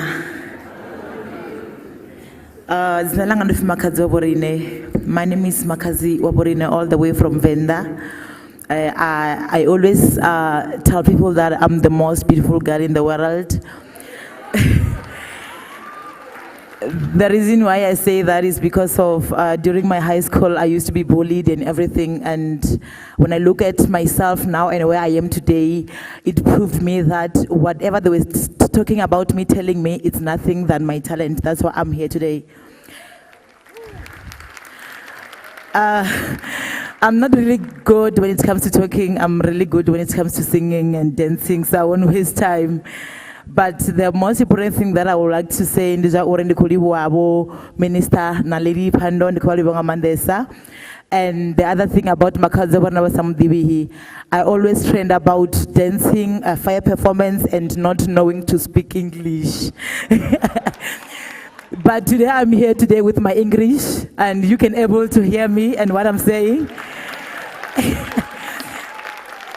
So this, I am dedicating this award to all kids at home, everyone who doesn't believe that is possible, and I'm from the Bundus, I'm from the real villages, but I'm traveling the whole world. I'm giving them fire performances. I'm singing in my own language, and I'm killing it, and I'm still coming. Please invite me. I want to come to your countries.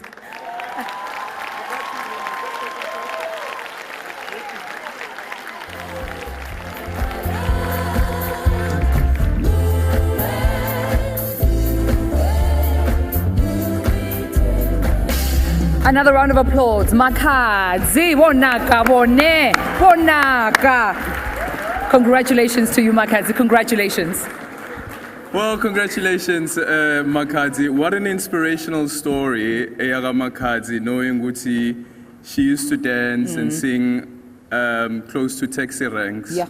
And here she is today. She is a globetrotter. And she is flying our flag high. And as she said, in her own language. Yes.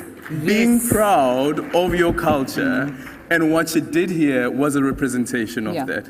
Thank you so much, Makadzi, for being such an inspiration. Tumelo, I'm blown away about how diplomacy is such a multifaceted discipline. Earlier on this evening, we spoke about economic diplomacy. We just handed out an award for sports diplomacy and cultural diplomacy.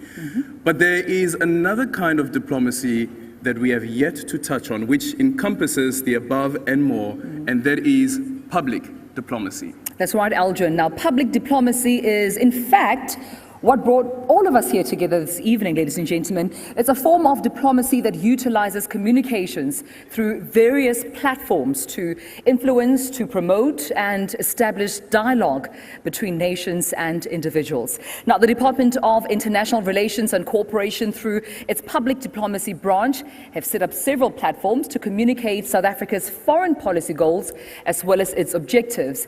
But one such platform is these Ubuntu Awards. But they also have the Ubuntu magazine, and which is available, of course, for you and I to enjoy digitally to a global readership and gets distributed in all countries where South Africa has diplomatic missions. And then there's this. There's a word in South Africa. Ubuntu, Ubuntu. Ubuntu Radio, Ubuntu Radio. A better South Africa, a better Africa, and a better world. It began in 2013, launched by the Department of International Relations and Cooperation. Won the Ubuntu Media Award, described as a visionary concept and idea, important tool of DECO's public diplomacy, promoting and communicating South Africa's foreign policy and disseminating information from South Africa across the world. Ubuntu Radio, a product of the Department of International Relations and Cooperation, started as online radio station and spread globally, aims to stimulate dialogue, views and opinions on South Africa's foreign policy, providing accurate and interesting news and views from the continent and beyond, telling African stories from an African perspective, and continues to gain and grow its listenership. Tune in and be part of the conversation. Go to ubuntu-radio.com. We are on DSTV channel 888 and follow us on Twitter, Facebook, Instagram at Ubuntu Radio ZA.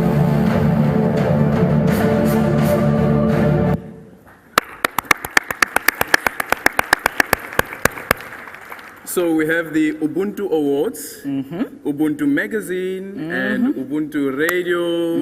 And Minister, you remember that you still owe us, right? Minister, you owe us. You owe us a Ubuntu TV. Last year we were here, very same platform, and the minister said, preach. Oh, and it's going to be so beautiful because our TV channel is going to be fun. And Minister, we are skolot. Yo. The last award for this evening is the O.R. Tambo Lifetime Achievement in Diplomacy Award.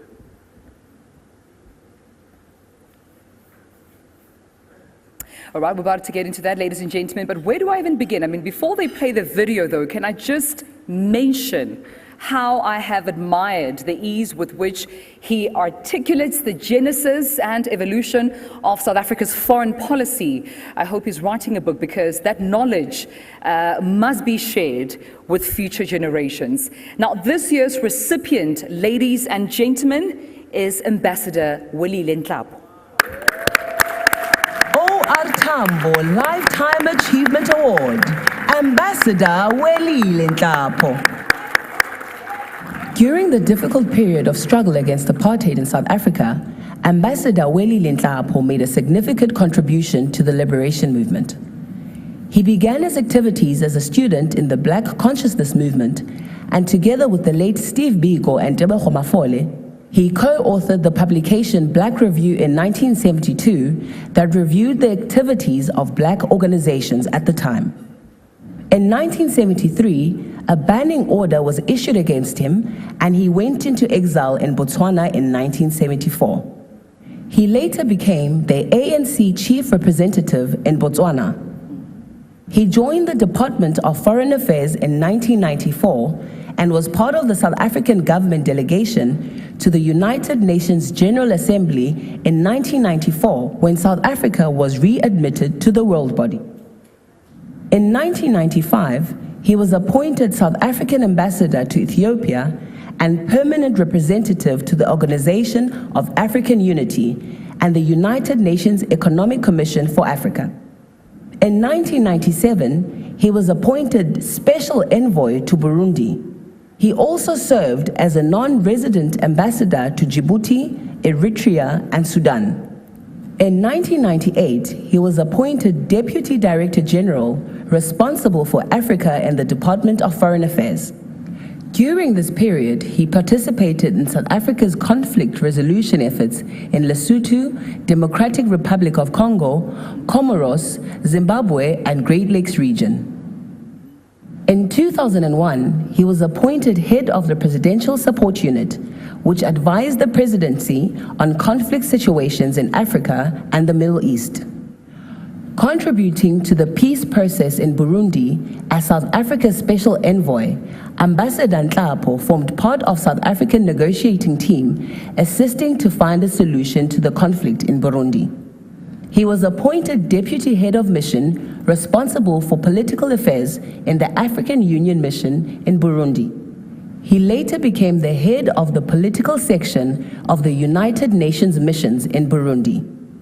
Shortly before assuming the post as South African ambassador to the United States on 14th August 2007, Ambassador Nhlapo was director in the Department of Political Affairs, Africa Division 1, at the United Nations headquarters in New York. Ambassador Nhlapo took over the South African chairmanship of the Kimberley process on 1st January 2013. At the time, he was also the special envoy to the Great Lakes region and national security advisor to President Jacob Zuma. He is currently serving as senior political advisor to Accord. Congratulations, Ambassador. May I please also request Her Excellency Minister Naledi Pandor to join us on the stage and present the award to Ambassador Welile Nhlapo.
Good morning.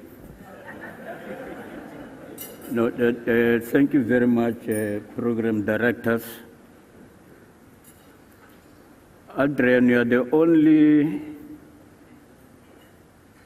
radio presenter that I know whose program in the afternoon is introduced by an Imbongi in a language that I suspect is not yours.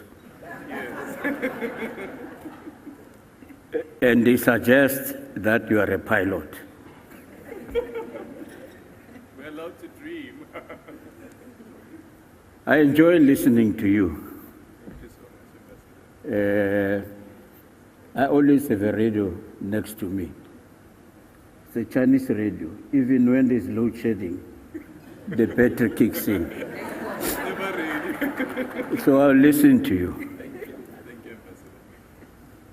My dear sister, thank you very much. I've always admired the way you manage your skills and your profession. Keep it up.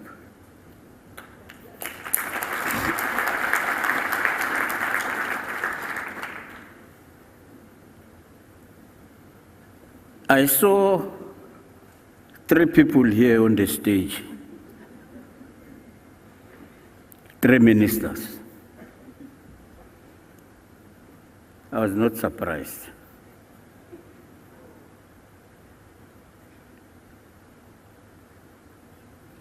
Minister Pandor,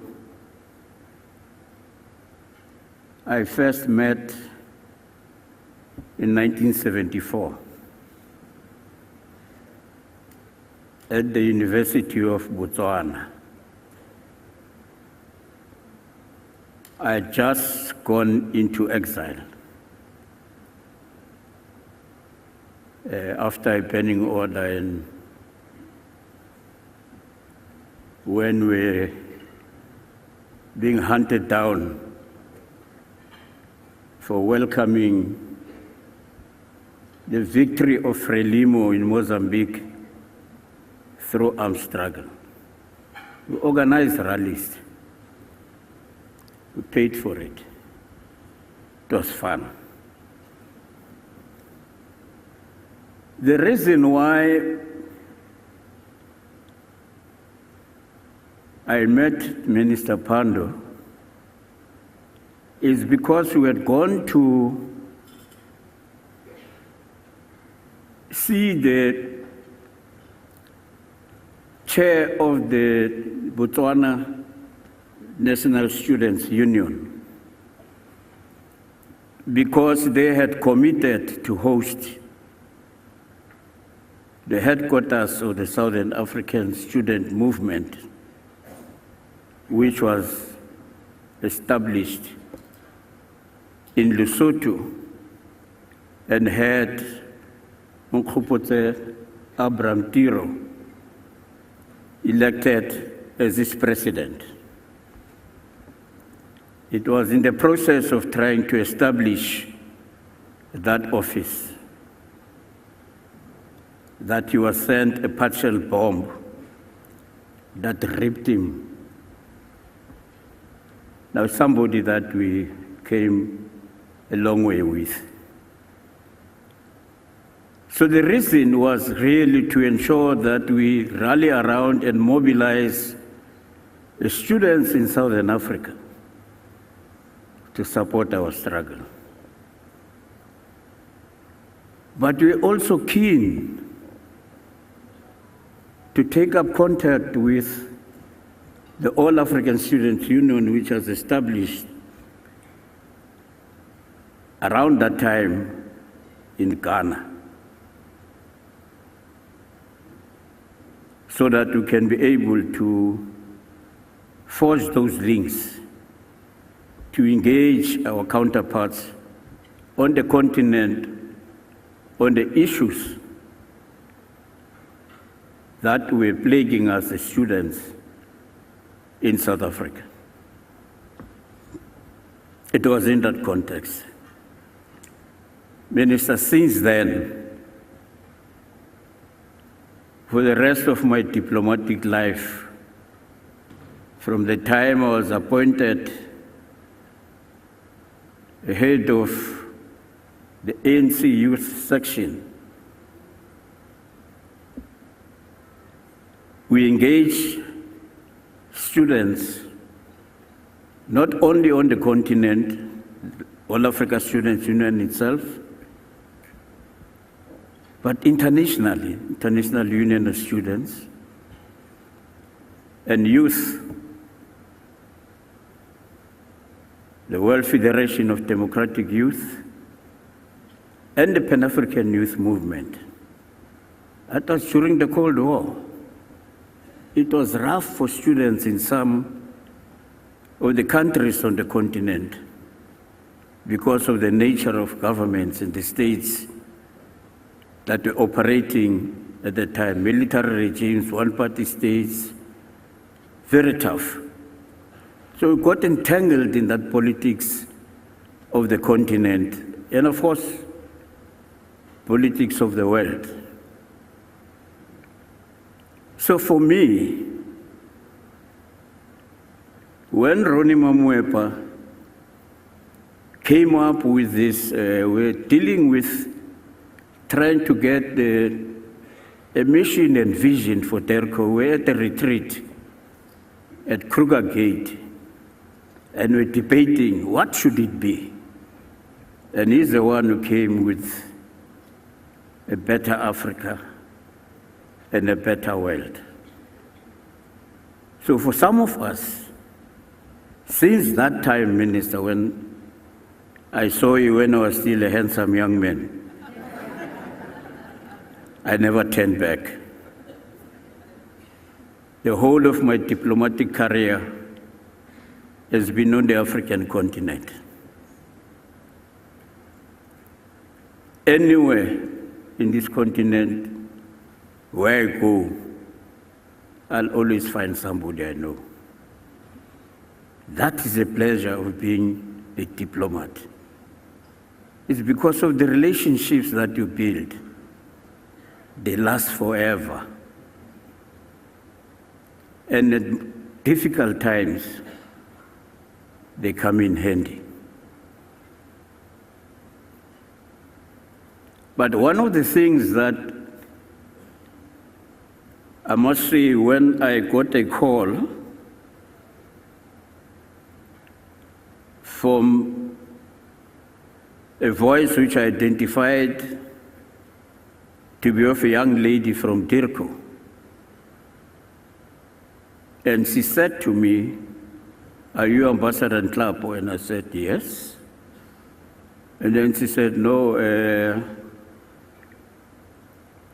we have won this award of Oliver Tambo." And I said, She must have thought there's something wrong with this person. I just said, "Okay, thank you." I checked the number. And indeed, it was a DERCO number. And I said, "Okay, I'll wait," because she said she was going to send me an email. And indeed, when that email came, I knew that it was not one of those telephone calls from Vodacom or somewhere else trying to solicit. Ambassador Takis trying to get me to be a customer. So I kept quiet. I said, "Now, what does this mean?" You know, as an African, I said, "Why now? I'm being reconnected with Oliver Tambo." Just that name brings a lot of memories and challenges, because that is a person that we looked up to. If you wanted to understand what it means to love the people of South Africa, respect them, and to give your all, that was the person. You would go with him anyway. And when he starts speaking, you'd feel that here is a statesman who's able to articulate and mobilize millions of people across the world in any platform. But when he talks about love and respect of the people of South Africa, you could see it in his eyes, and he knew he meant it. That is the highest level of patriotism that you actually experience in a person like himself. I used to move around with him,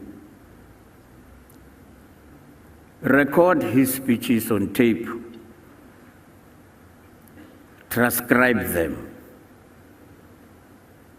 Now, of course, I couldn't type, so I'd handwriting, give it to somebody else to type, proudly rush to him and say, Mr. President, here is the transcript. He said, okay, just sit there.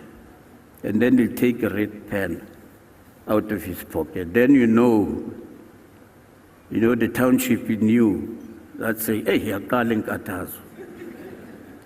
Because that script will come back bleeding.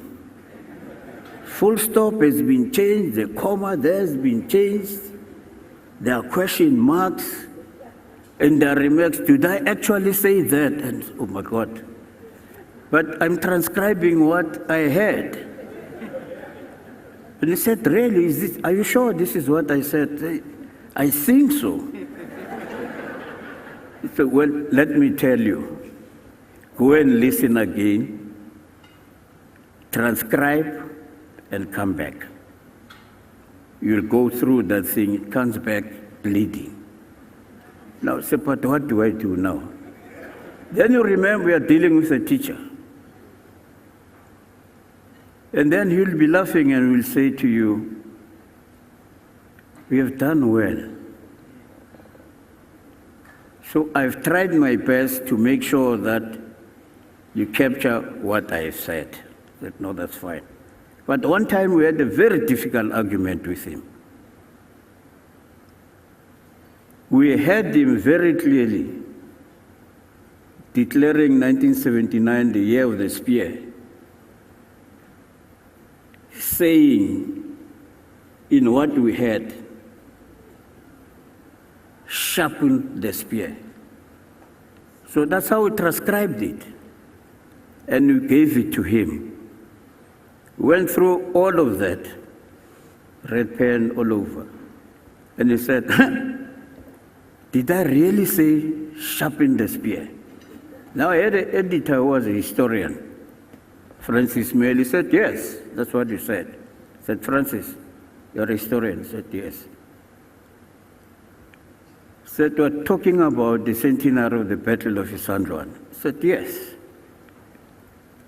He said, what was the success factor of that battle? So no, because they went in. It was infighting. With blunt spears? He said, no, but how do you go to war with a blunt spear? So why do you actually expected me to say, sharpen the spear? I was talking about the historical context. I was saying, shorten the spear. And so, okay, shorten and sharpen, said no. So we decided, no, this is getting a little bit too far. But we had to give in, but that's the kind of perfectionist he was. Detail. And if you go to him, you'll never take a chance because you know that he'll pay attention to detail, but at the end of the day, he will encourage you. He'll acknowledge that you've done a good job. He'll say it, well done, keep it up. But one thing that I could not forgive him for some time, we went to Finland. It was the first time I was part of his delegation. So he invited me to go and sit with him. The Algerian government had given us first-class tickets. So I sat next to him. And then they came with the starters. And of course, what I saw in a plate were grapes, which was offloading to my plate. I got excited and said, oh, it's offloading grapes, that's okay. I went for them. Nothing, no splash. The worst bitterness that I felt. I only knew some time later that these things are called olives. And when I looked at him, I saw him doing this. He said, oh, this old man is laughing, he tricked me. And he said, is it nice? I said, yes, sir. And I was almost swearing inside, but I said, this is the president of the ANC, I had to hold back. There are many things you would learn about him because of the manner in which he conducted himself.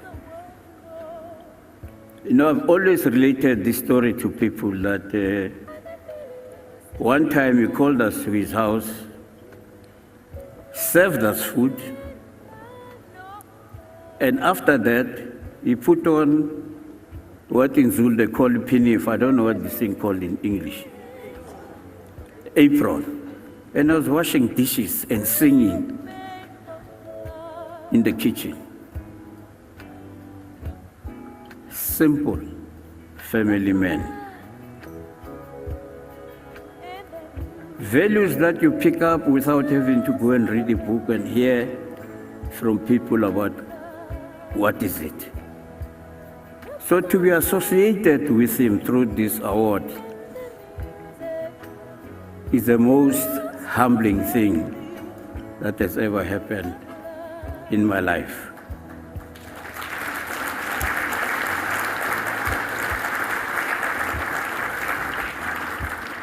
In May, I will be 10 years as a pensioner because the system kicked me out 10 years ago. One thing I still want to try and understand, what is the meaning of retirement? Now, you've made my life even worse. Lifetime achievement, which means I can't retire. And I won't retire.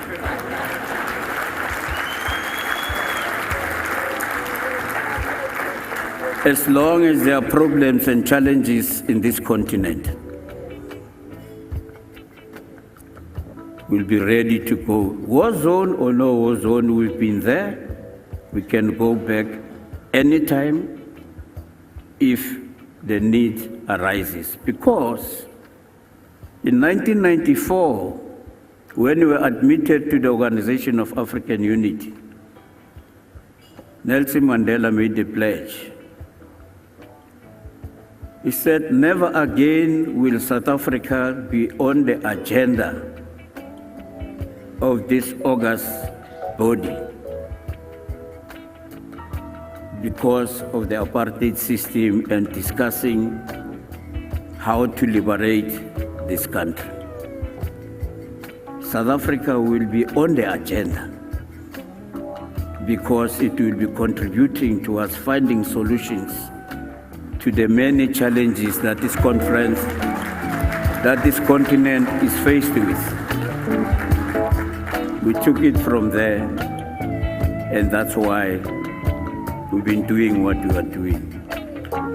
There is no turning back.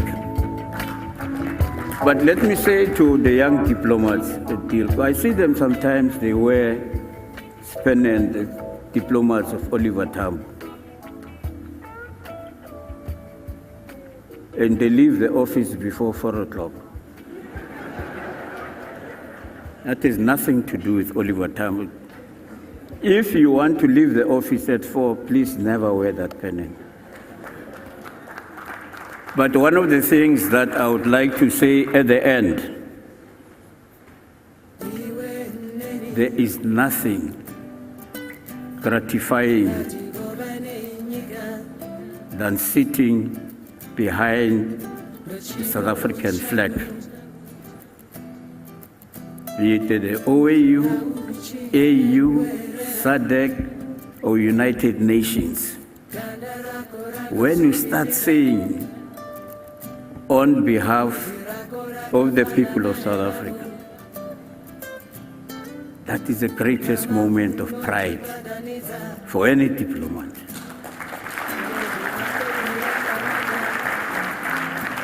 Because we are doing that for nothing else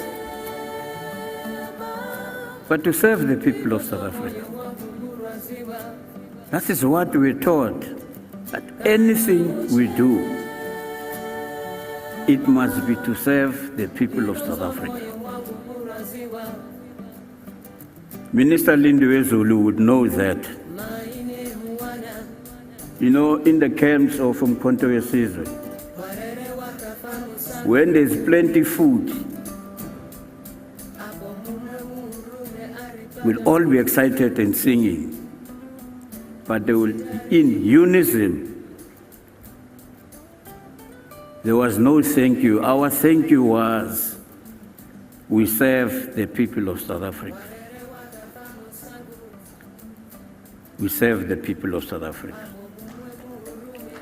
And as diplomats, I want to end here, that if we have to serve the people of South Africa with excellence, we must master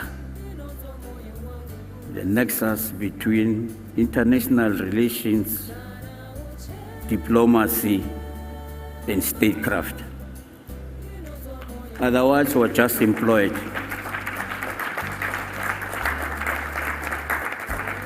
But Minister, thank you very much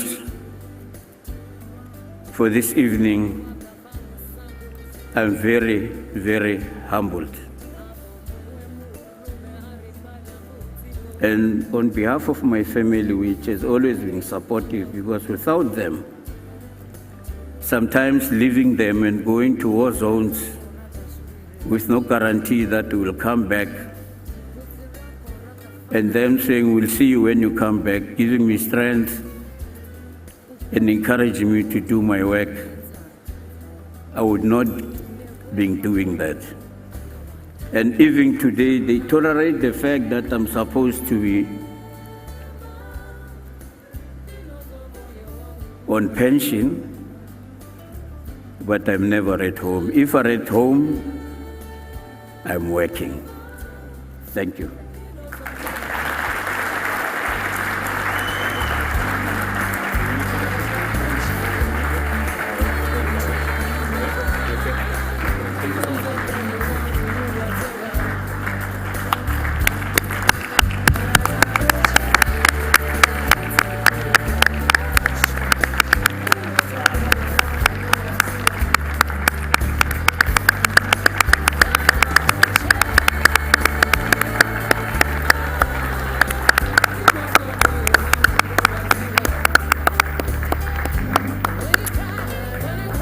Well, a huge congratulations there to the veteran diplomat, and love those anecdotes, love those anecdotes. Later on, we will have Makadzi and DJ KZ on stage, but right now, I'd like to call on a multi-award winning megastar, the incredible Mr. Nathi Mankai, to the stage. Let's enjoy the music whilst dinner is being served. We'll be right back.